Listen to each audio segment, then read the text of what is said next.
Welcome back. My name is Matt Reiners, and I'm the co-founder of Eversound, a company that was recently acquired by Uniguest that is committed to developing engagement technologies to help communities connect and improve quality of life for older adults.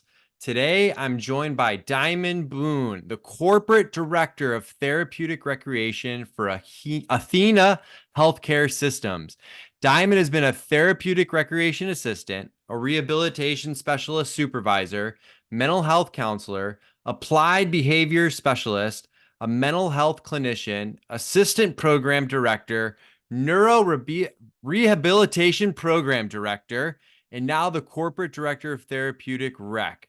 Diamond's also been recently named a McKnight's Rising Star. So thanks for joining me today, Diamond. Awesome. No, thank you for having me. I'm excited to be here. Yeah, so Diamond, I know I kind of went through like your background and all those awesome things you were doing, and some of them were kind of a mouthful. I hope you don't ask me how to spell any of them, but I'm Yeah. just I'm just wondering if you could share a little bit about your background and like how you got into senior living. Yeah, absolutely. How I got into senior living is similar to what most people, how they get into it. I had my first job as a dietary aide coming out of high school, and I just really loved the seniors and serving them. And then from there, I became a activity aide, and then just kind of grew from there. You know, that what sparked that interest initially was really my grandmother and being a part of an intergenerational kind of household and really becoming best friends with my grandmother and yeah, supporting each other in different ways. So yeah, that's kind of how it all started and just kind of really flourished through that. I love that. Yeah, and I have a my own story with my own grandmother, which kind of got me into this industry as well. And yeah, to your point, I think we're all kind of had some personal connection or personal story that's kind of led us to be here today.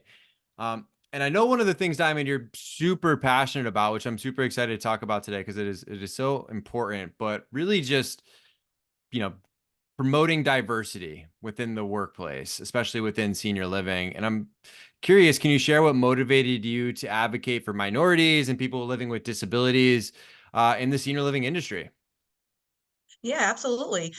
So to start, that a minority got helped me to get into some of my leadership positions. So really having that person there and that represent a whole group of people, which was very beneficial. So I felt, heard, understood, and represented it through a previous boss that I had in the past, and she really helped me navigate, how to become a leader and what it takes. And it was very nice to see that because that person looked like me, and it really encouraged me to go along the process of becoming a leader and feel confident and comfortable because if she could do it, I could do it too. So that was really inspiring that that coworker was able to take me under her wing and really teach me how to be an effective leader.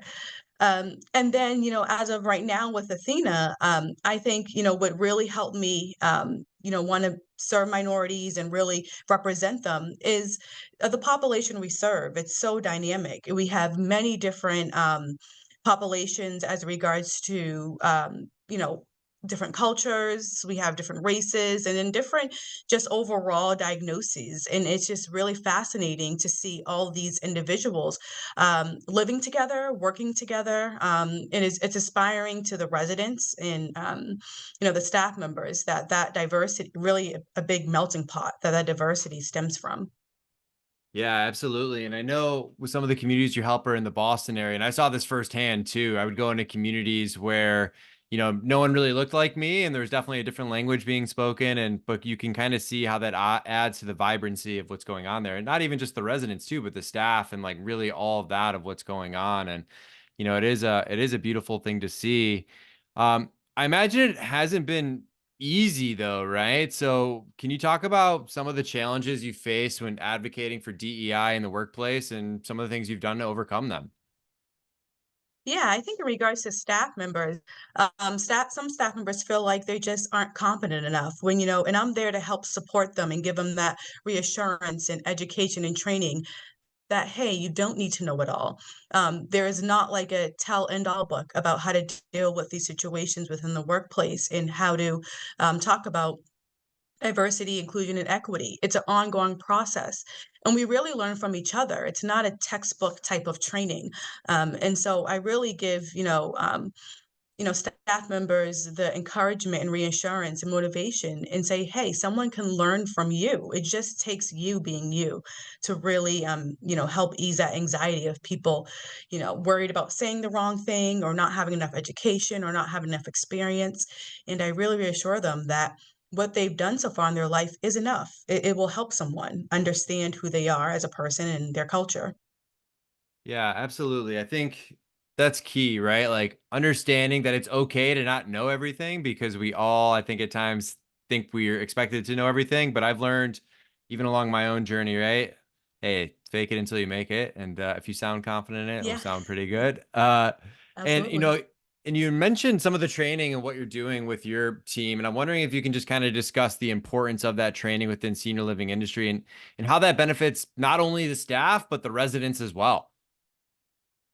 Yeah, so when we do training, we're really just, as I mentioned, we're really just looking back at our staff members, seeing what they have to offer and educate each other. And that is very beneficial, So, and I found it to be very beneficial for the residents because they are represented by many different staff members that look like them. And it starts with the leadership role. When you look at companies, is their leadership diverse? At the home office, are we representing people that could represent our residents? And therefore, the residents can feel safe, encouraged, and empowered. So, when we have these trainings or discussions, it's really staff driven. How can we be there to support another and educate one another? Yeah, it's all about finding those gifts, right? And why are we all have our Right. gifts to offer and really just kind of highlighting that, putting a light on that and showing that. And I've definitely have said on leadership teams myself that a lot of them look like me. And I found that it wasn't the best. And then I've sat on more diverse leadership teams and just the diversity of ideas and what's important and like we all I found would come to better resolutions and better solutions and better services because of that diversity. Um, Absolutely. and we had and I think too, when you look at senior living, right, there's some that do it better than others, but I'm wondering if you've learned any effective strategies for recruiting and retaining a diverse workforce within this industry. Yeah. So I think what, recruiting for people, you have to look at, people that are able to bring some innovation, to the workplace. And innovation just simply means like, what different people can bring different skills. So diversity, there's such a big pool, of different diverse individuals that we can really benefit from. If we stick to that one pool of people, we're not finding effective programming or meaningful programming within these homes if we're sticking to one, race or one background in education or one, environment. So it's really important too that we broaden our horizon and look into different backgrounds that people have. I found that tool to be the most effective. And then just for companies to look at, the trends of who they've hired and, see what else they could do better to help our residents, because that is what it's coming down to. Do our residents feel advocated for and supported? Um, and if not, what could we do as a company to better, enhance that? Yeah, absolutely. I think, it's a great point of like what we can do to continue to enhance that and just having some of those sobering conversations with ourselves too. And like, looking at it with a pragmatic eye and kind of taking a lay of the lands of what our leadership team looks like now, where are there opportunities to be kind of, practice some more of those DEI initiatives and really, understanding that because it's amazing too. I've read the studies around companies that are prioritizing DEI and taking it seriously, right? They're showing better outcomes. So it's there. And, you know, I think one of the things some companies miss, right, is like, how do we measure DEI initiatives to know that it is successful? And I'm wondering, like, how do you measure it and what metrics do you find that are most telling? Yeah, I think the most telling, way that we measure it is really through staff surveys and resident surveys. There, they get an opportunity to, tell us directly, how is the, facility doing with diversity inclusion, and do they feel comfortable in this setting? What trainings are they lacking that we could better help them with to expand their knowledge? Do residents feel represented because they are a big part of the training as well, and it's great to hear some of that feedback. And then also we have our president of Athena Health Care Systems, who is very active in ensuring, that the staff members feel represented and heard. He will go to the facilities and really have meetings with them and talk to them. How are things going? What else? What more do you need in regards to education or trainings? Or do you feel like you could thrive within this environment? So really checking in, as I mentioned, on your staff, and that's coming from the top up, from the top leaders down, and making them feel that that they are in a safe place and they feel that there's a diversity within the workplace. So those are some of the metrics and things that we've used, and we found personal contact from the president, who's been very effective, and then just the surveys. We gotten great feedback from our residents and our staff members. I love that. Hey, yeah, you got to get that feedback and really quantify that and look at it with those, again, those sobering eyes to see what's going right, what's going wrong, and then putting strategies in place to kind of fix some of those issues or even lean into some of those strengths if you're finding that. And I'm wondering if you could just share a success story where implementing DEI principles significantly improved the care or operation of a senior living community. Yeah, I think overall, you get seniors or the residents that have a different diagnosis than most of the nursing home, and just really stopping you and say, "Hey, I appreciate you because you're you." So really going back to that conversation where you know they really value you because you're different, because you offer that. Advocacy for that resident, and you represent them. And so I think that is the biggest highlight and the biggest appreciation that we get back is through our residents, that they really appreciate us because we work within such a diverse population, and it's compared to some other industries. They really see Athena Healthcare Systems really being progressive in that sense, where they could go to a Haitian speaking Creole person and debrief with them and discuss with them, or a Spanish speaking person.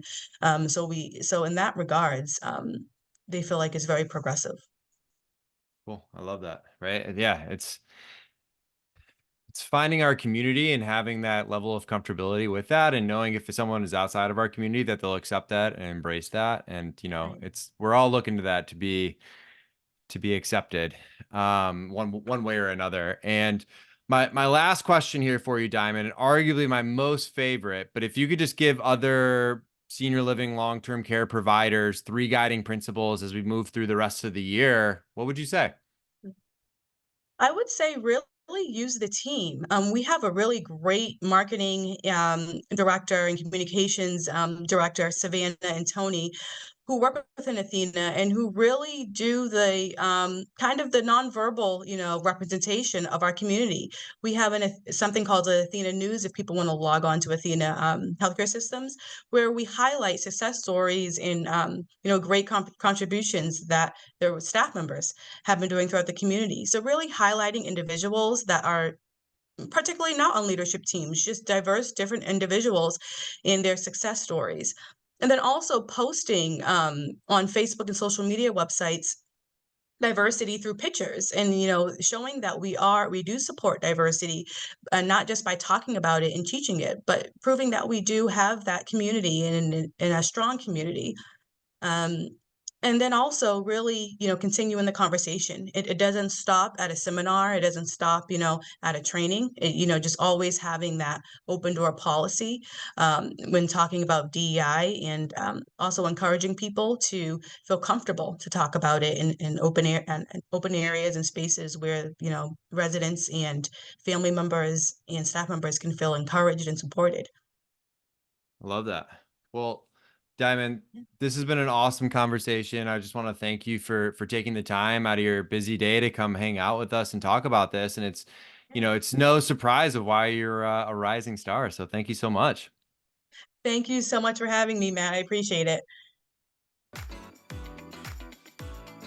If you'd like to know when we post the next episode, make sure to subscribe wherever you're listening to this podcast. If you're interested in how Eversound can help improve the quality of life in your community, find out more at eversoundhq.com.